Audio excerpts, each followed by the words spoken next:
older generations have given the younger generations these amazing tools, this technology that is just mind-bogglingly, overwhelmingly fantastic. And then we have resented them for using it, right? So we give it to them, we give them the capacity to turn their whole world into digital kind of wonderland. And then when they do so, we're mad at them. We haven't taught them anything. We haven't taught them how to be moderate. We haven't taught them how to be safe. But we instead resent them. And if you look at some of the literature and especially some of the media, pop media, you will hear the generation kind of under 30 being referred to as the crappiest generation of all time, the most entitled, low-life nobodies. I'm sure you guys have heard this. This is how we refer to them. And yet we are the ones, largely my generation and up, are the ones who have given this. So what I feel like I would like to help us all do is learn how to become qualified navigators and guides.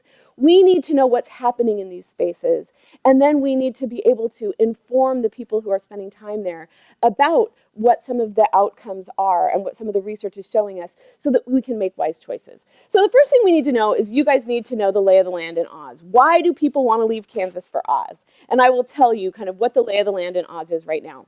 So one of the places that we can find the best information about what's happening in technological circles is at the Consumer Electronics Showcase Fair in Las Vegas every January. Some of you probably follow it.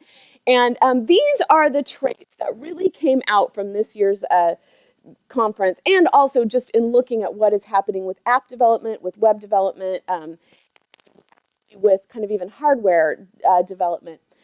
More and more spaces that are digitally kind of inhabited are wanting to be ephemeral, meaning that developers are wanting the communication that happens in digital spaces to disappear over time, to look more like the kinds of communication that happens between embodied people. There's no record of a conversation that you and I have when we have it embodied person to embodied person. And so tech developers are wanting to make our digital experiences more like that. They are also wanting these experiences to be hyper-dynamic, meaning they are constantly changing. They're hyper-connected. We can get access to more and more people in really dynamic ways.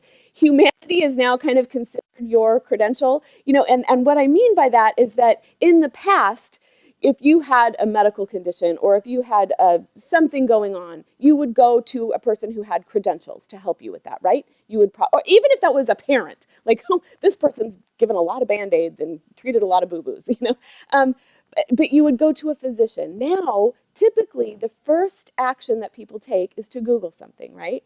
And whoever comes up in the first 5 search hits is going to be the expert. We see this in also, well, I'll show you in how we see it, but humanity is a huge issue because we also at the same